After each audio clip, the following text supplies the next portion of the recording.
Black Book Interactive Project is really the originary project for HBW, the Project on the History of Black Writing. And what I mean by that is that it was the thing we began collecting in 1983, then known as the Afro-American Novel Project, because we were collecting Afro-American novels.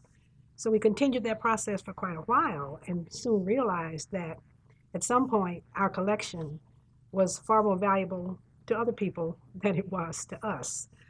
The technology at the time we started was not as accessible to us as it is now. And so we basically photocopied books as we found them and created this photocopy archive. The Afro-American Novel Project itself blossomed, and while it still remained the center of HBW took on other components. It began to do more professional development work. It began to do more public programming or public humanities work.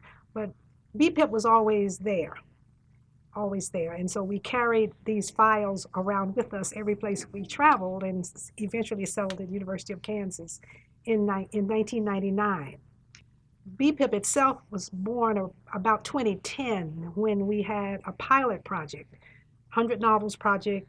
One of our earlier graduate students thought about how we might experiment with using those novels and looking closely at a collection and identifying them for possible research. So that grew into the Black Book Interactive Project, where we wanted to pour all of our holdings. At that point, we were somewhere around 1,100. Now we are probably around 1,200 or so. And these are mostly lesser known, understudied, underread novels written by African American authors. So it's significant in a number of ways because people don't know these works for the most part. We concentrate on the lesser known, not necessarily the most known, and nor do people teach them. I'd say less than maybe 1/8 of the total percentage of Black fiction is used by most people in classrooms. And I did that research 35 years ago because that's how old we are now.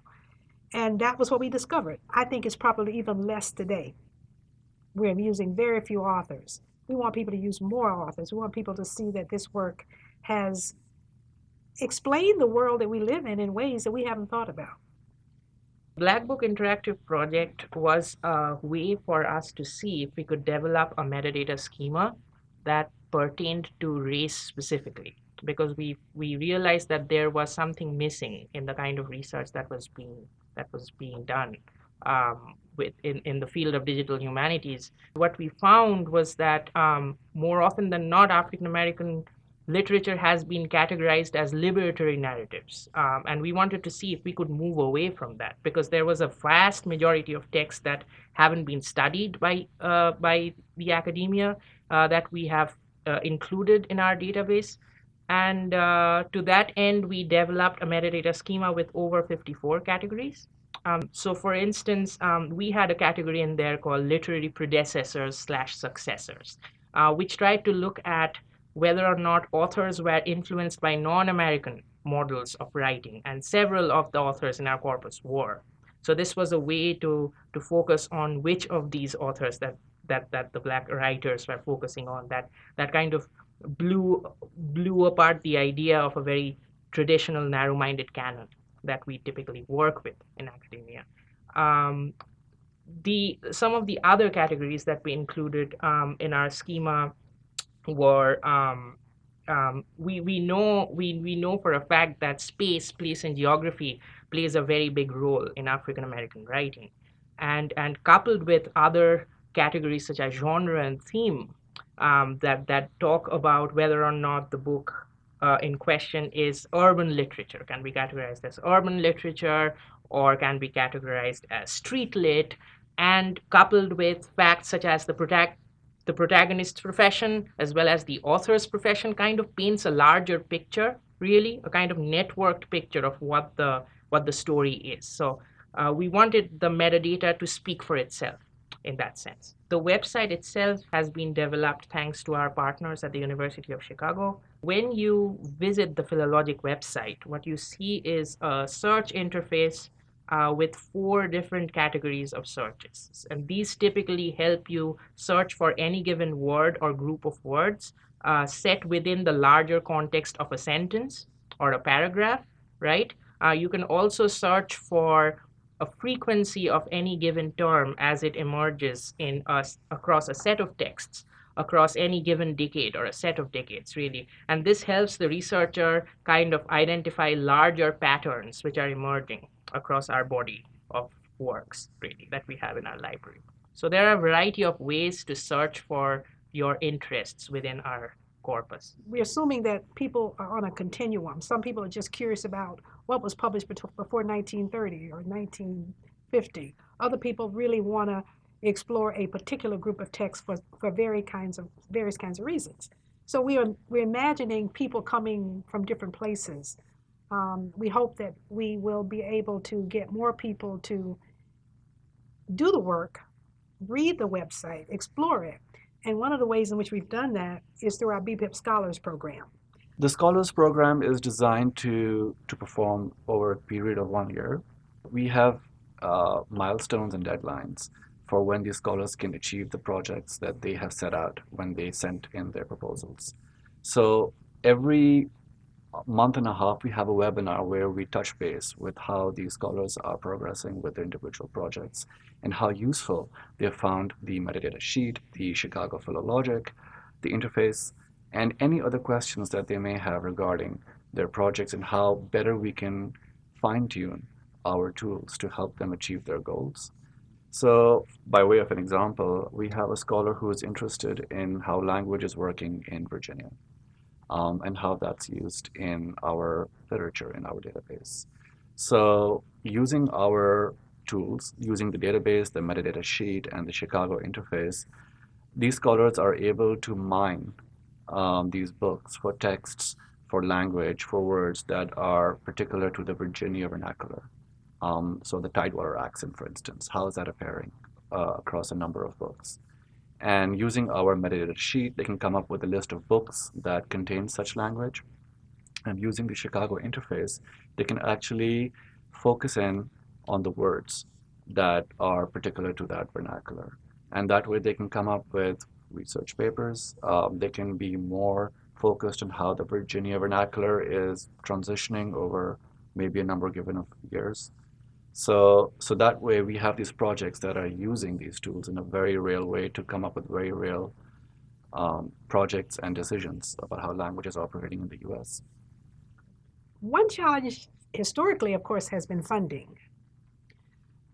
If you're not at a well-resourced university and the funding for this kind of work is not readily available, then you have to tailor a project to funders. African-American literature, it has high interest, but in terms of the field of the digital humanities, it's sort of low engagement. So we're constantly convincing funders that this is a huge gap that we need to fill, a hole that we need to plug. And we're trying to do that with demonstrating a working database that people can access, do research from, that encourages other people to do the same. The other challenge is really getting, as Hamza said, refining the tools. So we're dealing with different people with different levels of skills. We're working collaboratively, and collaborative work is always challenging because you have to be really clear about what your goals are, and you have to know what skills you need, what tools you need in order to accomplish those goals. So it's the best kind of work there is, I believe, and HBW has always been based on a collaborative model. But here on campus, the partner who has been most central to the work is IDRH, the Institute for Digital Research in the Humanities. And we went to them immediately. We got funding early on that spurred us to do this. This was a seed grant that the university provided, encouraged by IDRH. We went to IDRH to help shape proposals so that we could make the strongest argument that we could, because we don't have the specialization that we needed. And so having a center on campus is absolutely essential to the kind of advanced work that the digital humanities is expected to do. We're in the English department, there are people in history, there are people in philosophy, where there are many different intersections going on now.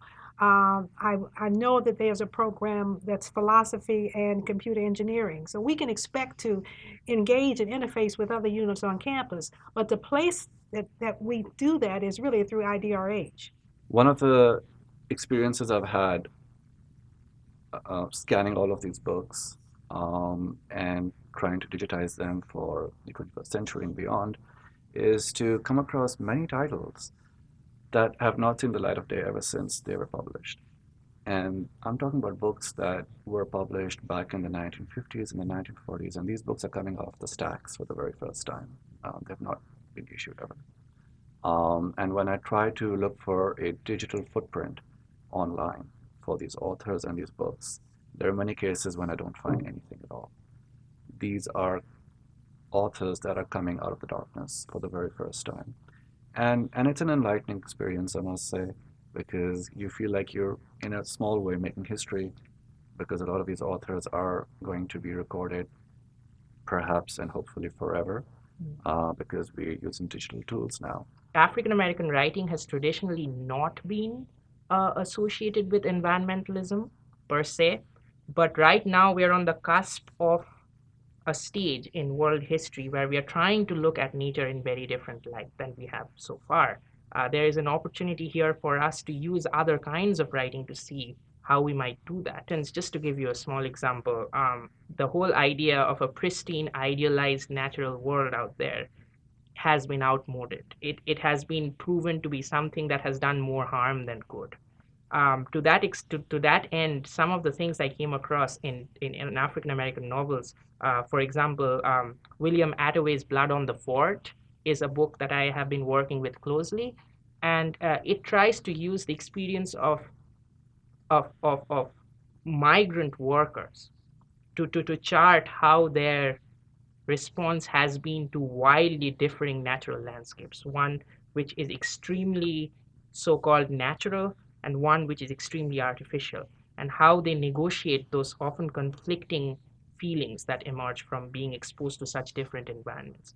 And that helps us answer very important questions regarding how we as a species have learned to categorize certain spaces. I think I'd like to say that there is a view or belief that the digital humanities is a very mystical, almost a foreign language, a foreign world that you enter. And I think what we've just learned is that by working collaboratively, people can enter in at any level. Working with teams with different skills, different abilities, we're all teaching one another. So it's not something that only the advanced should be engaging. So I think that's where we have to disavow people of that notion that you have to be really highly specialized and you have to be very advanced in order to do this work. I come from a background of law, and in the legal profession, the digitization of precedents and legislation took place in Pakistan and in other parts of the world in the 90s, and it completely transformed the legal profession because it made accessible laws and case laws at a much faster rate, which eventually translated in the expeditious resolution of cases itself. And I anticipate that DH is going to be the future for many other professions as well. So yeah, I think that its importance can't be highlighted enough. On a lesser note, as someone who loves reading, working at HBW always gives me a chance to discover new authors almost every other day, and for me, that's as good as it gets, really. So. Yeah. Great, guys. Yeah. That's great. Thank you so much. Thank you. Awesome. Yeah, Thanks. great.